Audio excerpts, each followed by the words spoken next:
lose weight without tracking your foods by being deliberate about the foods that you're eating. And I'm going to tell you exactly how to do so with these 7 hacks.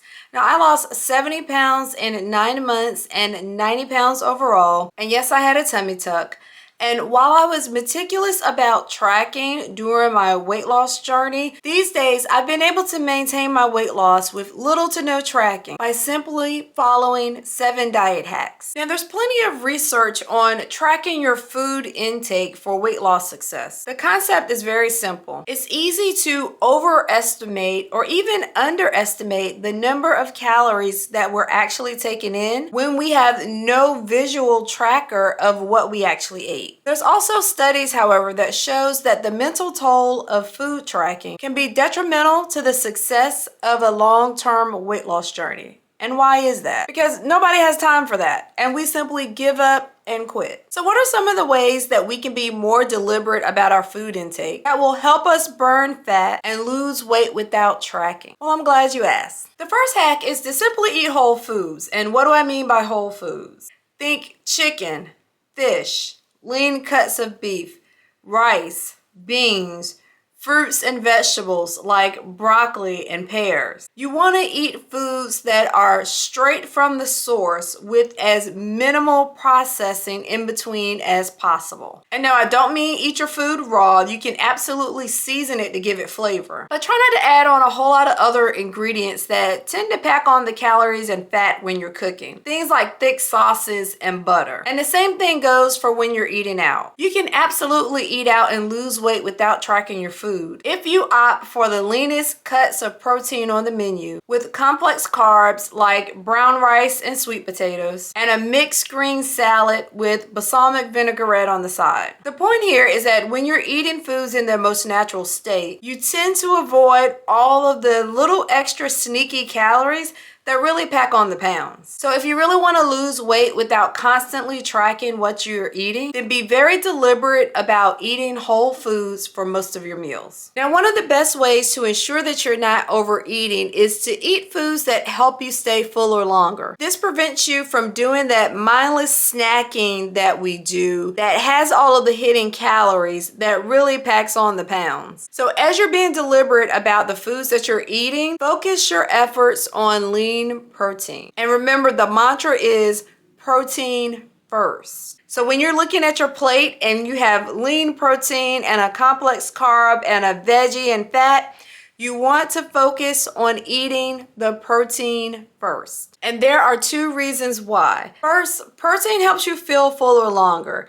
It takes longer to digest than other macronutrients. So the slower that it moves through your digestive system, the longer you'll feel full and not be prone to snacking. It also influences the release of the satiety hormone, and this is the hormone that signals to your brain that you're full. Protein also has a high thermic effect, which means it takes more energy for your body to digest it than other types of foods. That means you'll burn more calories simply by eating more protein versus other types of macronutrients. Now, the second reason why you want to focus on protein is because the amino acids in protein are the building blocks of muscle. That's how you build muscle, and the more muscle that you have on your body, the more fat you burn while you're at rest. So how much protein are we talking here? A good rule of thumb is to strive for about 20 to 30 grams of protein with each major meal. Now, if you really want to be a rock star, shoot for 40 grams of protein at each major meal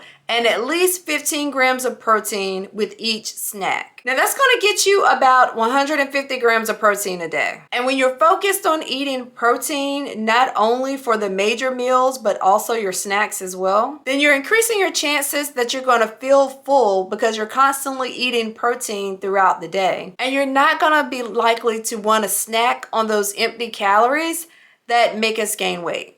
Some great sources of protein are lean meats, fish, dairy, peanuts, tofu.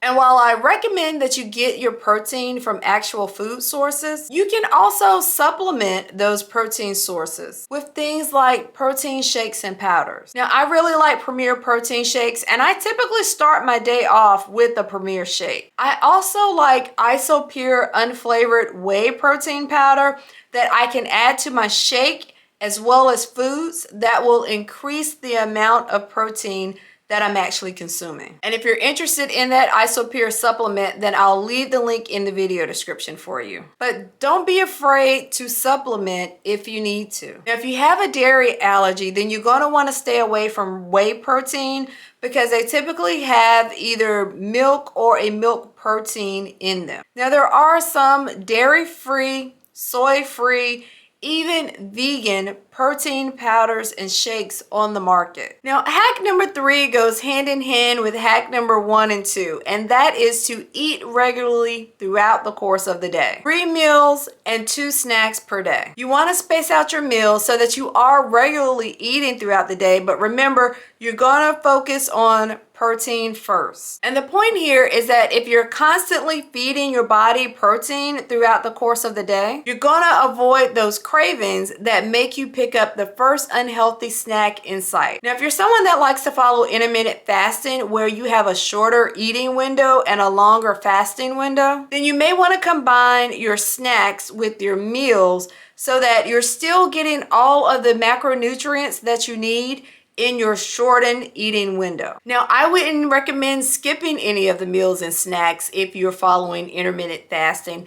Just find a way to combine them so that you are still getting in all of the appropriate foods within your shortened eating window. Processed sugar, refined sugar, sugar, you know what I'm talking about. The cakes, the candies, the pies, the ice cream, the sweetened coffee drinks. All of these things contain a form of sugar that not only has no nutritional value, but when you consume it ad nauseum, it can actually alter your body's ability to process any type of macronutrient. If you've watched any of the videos about my weight loss journey, then you know I was addicted to sugar and my body told the story. I had so much fat stored around my midsection because I was eating so much sugar that my body got to the point where it just stopped processing anything that I was eating and was just storing it all as fat. I had so much fat stored around my midsection because I consumed so much sugar. My body couldn't process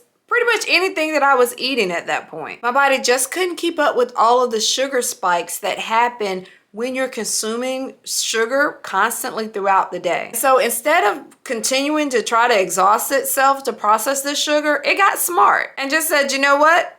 Everything you eat, I'm just gonna store as fat because it's easier to do than to constantly try to process all of the sugar that you're eating. And that's what it started to do.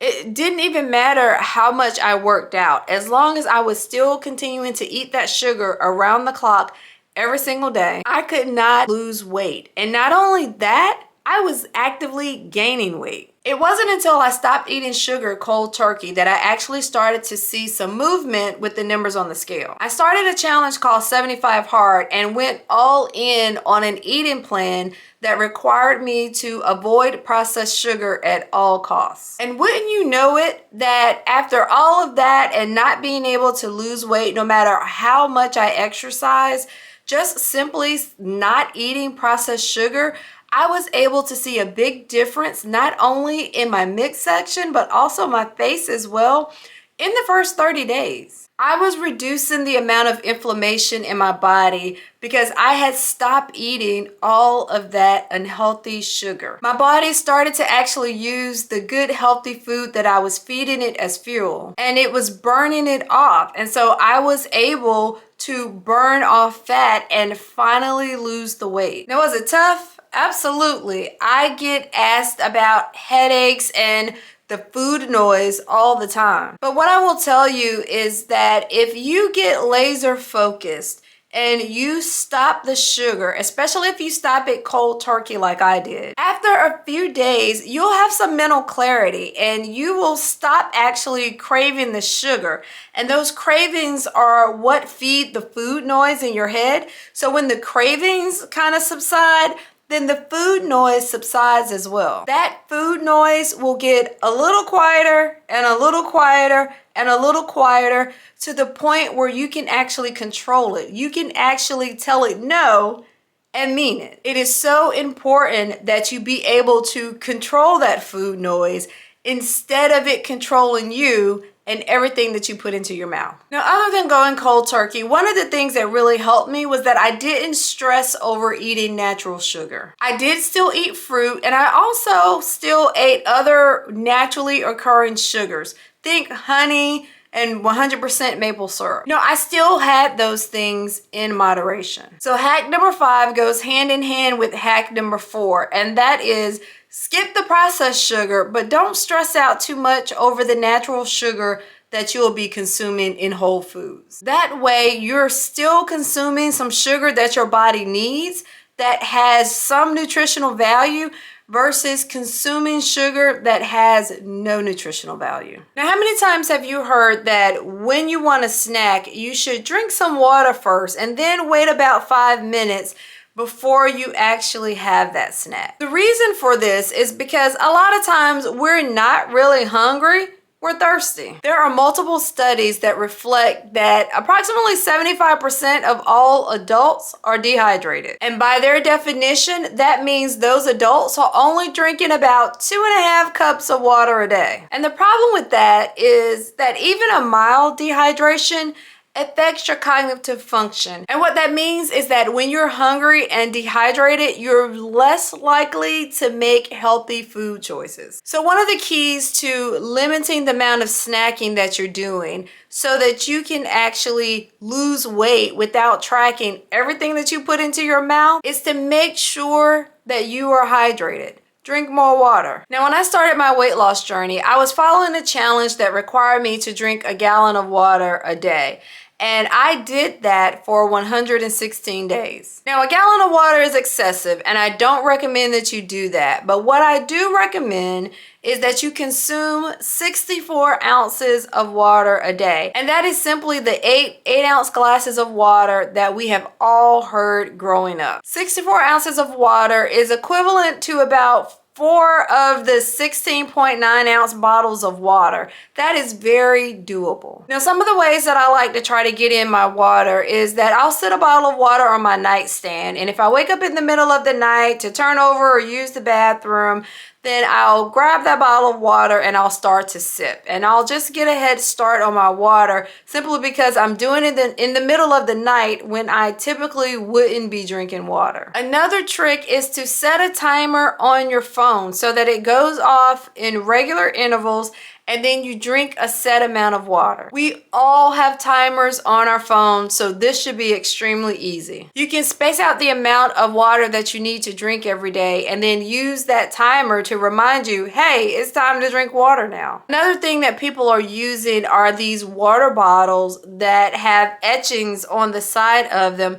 that kind of give you an idea of how much water you've actually drank. So as you drink the water and the water level decreases, it tells you how much more you have to go. So it becomes a visual reminder to you of, hey, I gotta drink more water if I wanna get in all my water for the day. But there are so many different ways to remind yourself to drink more water throughout the course of the day. This is absolutely gonna be key to limiting the amount of cravings that you have during the day and keeping you full, which is ultimately going to reduce snacking, help you burn fat, and lose weight without tracking what you're eating. Now, every time I say to drink more water, I hear from the coffee drinkers because they say, what about me? I cannot just drink water. I have to start off my mornings with the cup of coffee. That's how I get going. And the truth is, you can absolutely have coffee and tea on a successful weight loss journey. You just have to learn to drink it without all of the additives. You have to learn to drink it and skip all the extras like the milk, the sugar, and the cream, because that is where those sneaky extra calories reside. And those are the calories that can ruin your caloric deficit if you are not tracking what you're eating, but trying to be more deliberate about what you're eating in order to lose weight. So if you're a coffee drinker, make it your goal to only drink unsweetened black coffee. No sugar, no cream, no milk. This is going to be the most calorie-free option for you, and it'll actually help your metabolism. And if you're not quite there yet, then try some flavor hacks like using cinnamon or using some flavored protein powder. Now, one of my clients swears by a Premier Protein cafe latte protein shake mixed with her black coffee. And that's good because she's actually getting not only her coffee in the morning, but she's also getting her protein as well. But eventually you want to reduce all of the additives one by one until you're only drinking black coffee. And this goes for you tea lovers as well.